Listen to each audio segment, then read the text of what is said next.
Whether you like it or not, Universes Beyond is here to stay in Magic the Gathering. And honestly, some things are working, but a lot of things aren't, and even Wizards of the Coast has to acknowledge that. But the topic today is taking a look behind the curtains with Megan Margolis, Director of Emerging Business at Wizards of the Coast. We get to take a look at how Wizards is approaching collaborations for Dungeons and Dragons, as well as Magic the Gathering, how they're selecting some of these IPs, how they want to keep their finger on the pulse, and how this can give us some insight on the best way to match Universes Beyond IPs with something that's going to resonate with Magic the Gathering players. It doesn't have to be just TMNT or Dwight Schrute from The Office. There are IPs like Final Fantasy and Lord of the Rings that work for Magic players to some degree. And again, because Universes Beyond is here to stay, how do we find that sweet spot in the middle? It all starts from this video from Saffron Olive. Megan Margolis, Director of Emerging Business at Wizards of the Coast, explains Universes Beyond and how Hasbro's research and insights teams helps Wizards keep their fingers on the pulse of pop culture and select IPs. I think this is actually a really relevant discussion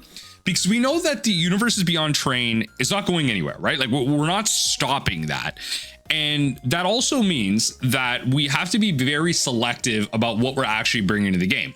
There's going to be a lot of IPs that resonate with people. There's going to be ones that don't, but there are also ones that are analogous that are relevant because there is a group of Venn diagrams that overlap with nerd culture. There are Magic the Gathering players everywhere. You know, the Post Malones of the world, the Cassius Marshes, Denzel Curry, you know, you got your big streamers like Charlie and Penguins. Like there's all these big personalities that play Magic the Gathering and they popularized it. It's now a mainstream thing to like and play Magic the Gathering, just like in many ways with like anime. Like you're no longer a loser and a weirdo for liking anime. Like the success of a Demon Slayer and stuff like this has really allowed stuff like that to come to the forefront. The success of K-pop Demon Hunters, which is going to be part of this discussion for me at least, has also brought about you know, the popularity of K-pop to a whole new level, to a younger audience, a different audience, whatever it is. Like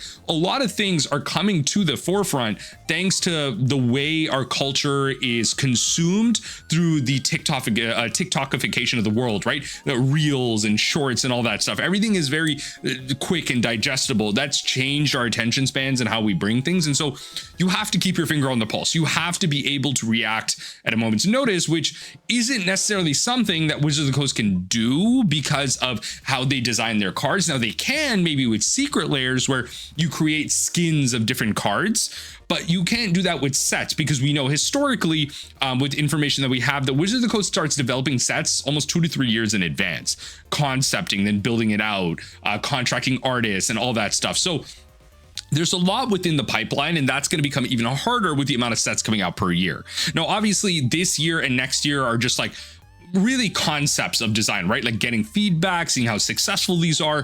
2027 is going to be, I think, like a real culmination, like that third year, a full Universes Beyond. How balls to the wall do we really go? Do they go back on their promise of 50-50? And do we just get 6 out of 7 sets all UB? We'll see. And I think this video is going to be actually really relevant. So let's go to like the whole video itself and take a listen through what Wizards of the Coast talks licensing for Dungeons and Dragons Magic the Gathering and how that's kind of really relevant. So let me just bring my camera down here. Let's hear it. Hi, I'm McKenna Morgan, content editor of License Global, and I am here at the Hasbro booth at BLE. We are about to interview Megan Margolis from Wizards of the Coast, but only if I can roll an at 20. Okay. Oh, it's gonna take a bit. Wizards of the Coast is a division. I just want to point out the other day I was playing my Mr. House EDH deck at locals, and like I needed to roll a 1 to just make a token and make enough defenders or like just blockers to like win the game, and I rolled a 1. I rolled the 1. I needed to roll, like, honestly, just statistically speaking, anything over a freaking 4, I would have been fine. Anyway, just a bit of a salt moment of natural consequences I had to deal with. Hasbro. I get to say I'm a wizard, which I love. We're really focused on the fan experience, the player experience, and really building that lifelong journey for our consumers and our fans and our players. So by getting people to stop playing the game because this isn't what they like, but bringing in new players and maybe trying to get them to play longer. Hold on. We think about the player journey from tabletop to digital to live experiences, and Wizards really brings that to the forefront. What does live experiences mean? Sorry, I know I'm really nitpicking here. It's a short video, like I'm pausing a lot. But tabletop to digital to live experiences, what does that mean? Like to Magic Cons? I guess to becoming like more enfranchised? Like to experiencing like game nights live? Like you go from tabletop, playing casually pre-release, you then go to digital, play Magic Arena, because you're not playing Commander there. And then you go back to, a Magic the Gathering haunted house? I don't know. What's a live experience?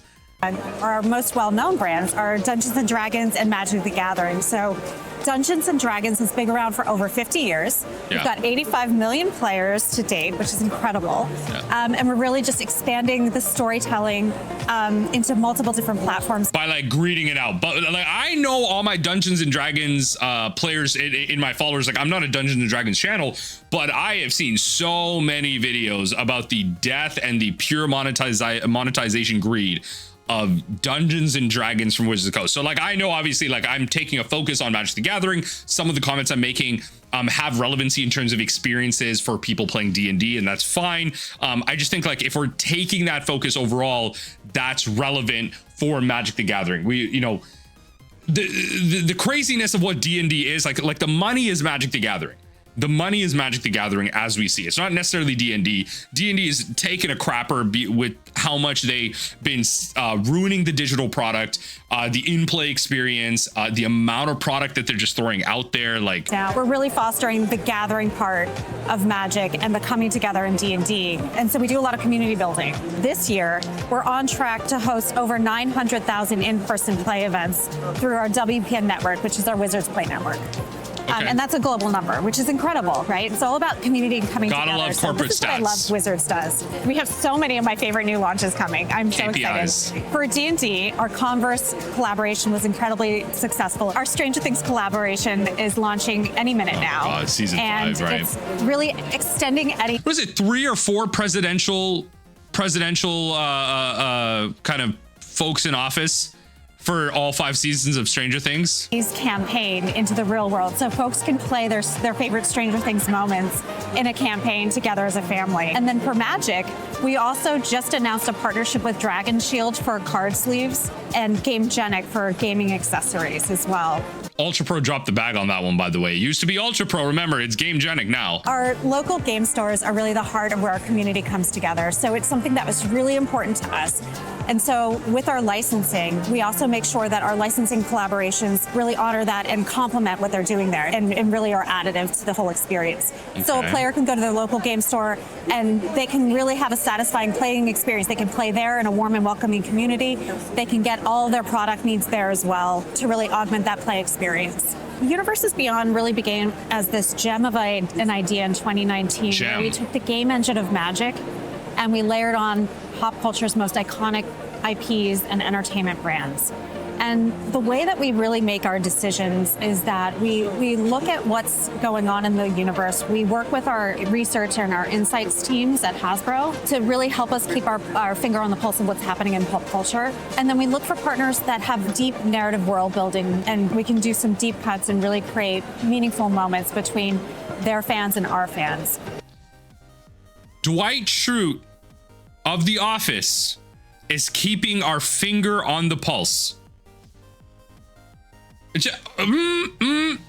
Furbies is keeping our finger on the pulse. These are Hasbro. Furbies is a Hasbro IP, so of course that's gonna be a shoe-in. But who the heck under the age of 25 knows what a damn Furby is? No one is getting the fucking feelings of Tickle Me Elmo, the little diddles under their daddle about Furbies chilling with Tamio. What is that keeping? Whose pulse are you checking? A dead man? Finger on the pulse of a dead man right there. That's exactly what that means. I think we might be a little bit behind. I will give them credence to the idea of looking at worlds with expansive narratives.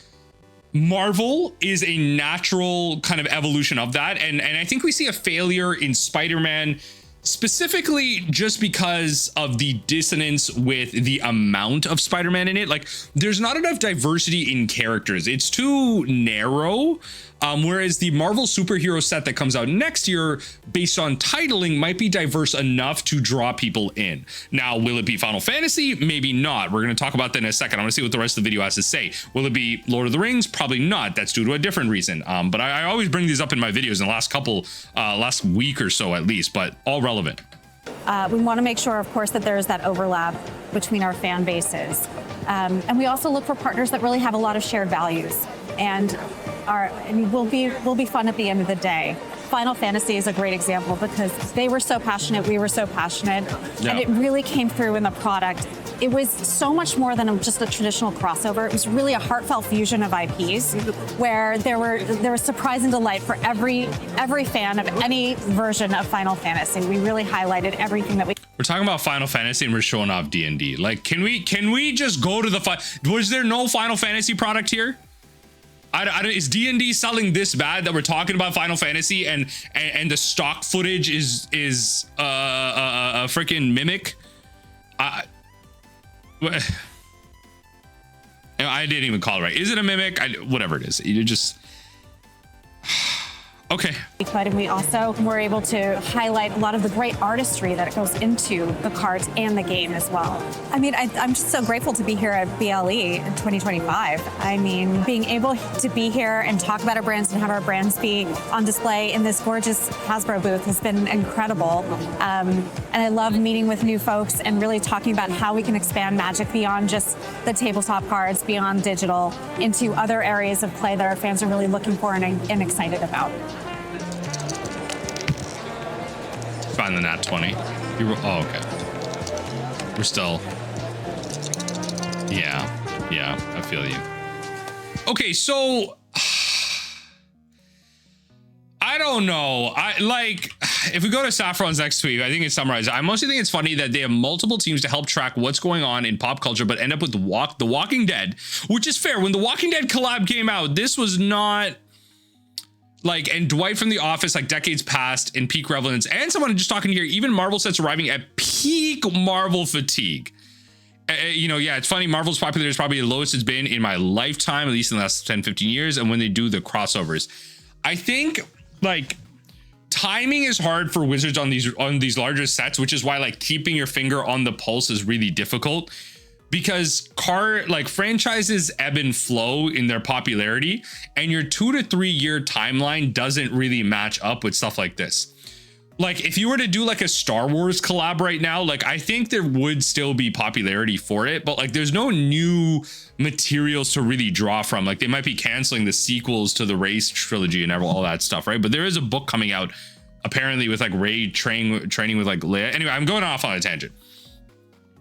Where this becomes a problem is, I think, part of the reason why Final Fantasy really did well, I talked about this in a previous video, and I think the game nights and the command zone brought up something relevant here, was that Final Fantasy not only was a tactical game, and in all of them, right, whether it be turn-based or kind of live movement turn-based, whatever it is, right, real time and all that stuff, it is a tactical game that requires you to put in time and effort, learn different characters, learn different kind of spells, moves, where things are.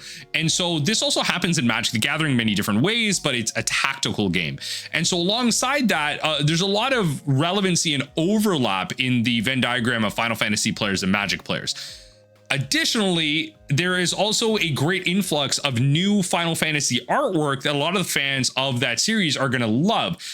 Whereas you haven't had that in years. Now, older Final Fantasy games that haven't had this type of artwork before now get to see their favorite pixelated games have Magic cards reimagine said artwork. For example, in Final Fantasy VI, where you get to play that fight against the ghost train, you get to suplex a train, and that's now a red and white deals 3 damage card. You get to reimagine suplexing a train, which is really cool. That was a pixelated thing, and now you get to see a reimagined new art. That's really cool stuff. But when it comes to maybe something like Marvel, that's not like a tactical experience. If you go to play Spider-Man the games, those are not tactical in the way that or the way that Final Fantasy is tactical.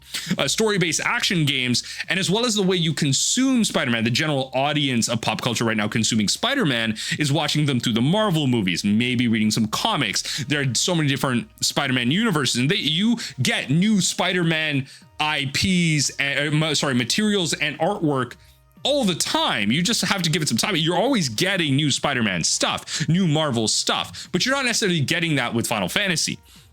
With something like even Lord of the Rings, there's so many characters that now have reimagined art for them that have all been fan-made things, right? Like Lord of the Rings wasn't a graphic novel. We have maybe some, artwork done over the years that a lot of people have loved, the books, and then we have the movies, right? Like that, those have largely been the more popular ones. And then we had like that weird cartoon one and all that stuff. But now we have reimagined artwork for so many characters where we haven't had artwork at all for any of these characters in some cases. A great example of this that actually happened in the Lord of the Rings movies that I think kind of translates well to what Magic is doing is, to my knowledge, again, please quote me if I'm wrong here, or like don't quote me if I'm wrong here, but the Balrog that you see in the Lord of the Rings when they go into Moria actually didn't have any artwork for it. That Balrog and the way it's imagined, the wings, the fire, and like everything, the sounds, like it was a first time imagining of it. And so this is like something that even further translated into Magic, where we see now reimaginings of certain characters. And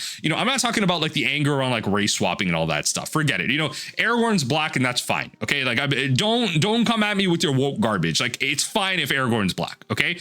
I'm talking about not only that as reimagining, but certain characters looking slightly different. The reimagining of places like the Shire in terms of how it's drawn on a Magic card. Like all of that is really cool because it adds to something that didn't exist before in Lord of the Rings. So that could be an angle that you take with Universes Beyond IPs coming forward. Like look after IPs that are really maybe about like tactical games or are deep lore fantasy, but don't have that type of artwork that people can follow through with and they can get re-excited for. So reimagining of stuff like Star Wars. Where these things fall through is going to be specifically with stuff like Spider-Man or maybe with Marvel in terms of my prediction, where people have this type of artwork already. TMNT is also like a weird one because a lot of like new age Zoomers, Gen Alphas, like younger folks that are playing the game of Magic don't have an attachment to Teenage Mutant Ninja Turtles. Like that's an older audience. But the older audience, generally speaking, seems to be the enfranchised folks that might actually just be leaving the game. They've been playing the 1v1 60 card competitive version of Magic for so long, and they aren't able to get on board with where Magic is at right now. And to be fair, that's the feeling of like the vocal minority online on Twitter. It doesn't mean like other boomers of Magic are feeling just as frustrated, but that's the age group that appreciates TMNT. I'm not even of that age group. I didn't grow up watching it. Maybe I was like, oh, like I'm 30 right now. Maybe I'm old enough to have been enjoying TMNT, but that wasn't my shtick. The idea that we keep going back to New York makes it feel like now we're just playing comic book movies all the time. And so these aren't things that like new age players are really growing up with. So now those Commander players that you're bringing in all the time may not necessarily be involved with some of these IPs. Now, Star Trek is an interesting one because there are enfranchised players that do enjoy Star Trek.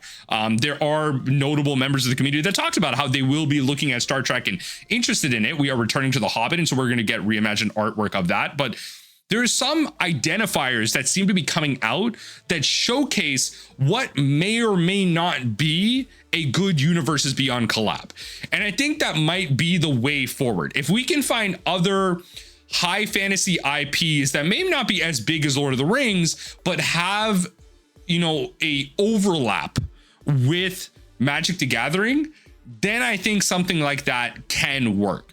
I think more people are going to be acceptable of Star Wars in Magic the Gathering than they are going to be okay with TMNT and Marvel, especially with Star Wars getting a TCG and Star Wars having a lot of high fantasy elements, as well as where Star Trek is more like science fiction-y and more grounded in reality. Star Wars is a space opera, as well as the fact that we now have, alongside Star Trek, like relevant space materials. Like we do have magic in space with Edge of Eternities, and that's been quoted as one of the key reasons why they wanted to bring about Edge of Eternities, to kind of whet the appetite moving forward. So they made this as a plan. They knew Star Trek was coming down the line. We probably just need the Star Wars TCG to fail a little bit, and then like, you know, Magic is going to scoop up those IP rights and make a whole like 2-block set or something of it. And so again, this video kind of highlights how they are probably just throwing stuff out there, going with the popular stuff, making, you know, trying to just throw out big bucks and get the right IPs, but they really need to hone in on what's going to stick and what's not. Universes Beyond is here to stay. I think there should be less of it, but Universes Beyond is doing something for Magic the Gathering. And there is a way where we can min-max this. We can have Universes Beyond and still appease the enfranchised Magic player by potentially having just more original sets, more kind of return sets, but also have Universes Beyond product that are, you know, maybe generally resonates with the player base a bit more. Ultimately, there are going to be people that hate it because, yes, at the end of the day, it's not a Magic set, but the closer you can get to that high fantasy element and maybe something that is like a tactical game or something like that, like something in that nerd culture that's similar, I think that's where you strike gold. So that's where I'm going to end this yap here. I think this is like a very interesting insight in a video that's honestly worth like looking at more kind of in depth here. But for now, that's Universes Beyond. Let me know what you think in the comment section down below. How are you feeling about kind of that video and how we're looking at, you know, kind of from Megan Margolis, Director of Emerging Business at Wizards? Like, do you feel weird about how they're looking at different Universes Beyond IPs? Is there something that maybe I missed that you feel like they should be looking at for, you know, nailing the right IP? Like, what is that golden ticket? Like, again, Universes Beyond is here to stay. How do they nail Universes Beyond and the right IPs to make sure that we are getting things that resonate the most with the Magic the Gathering player base?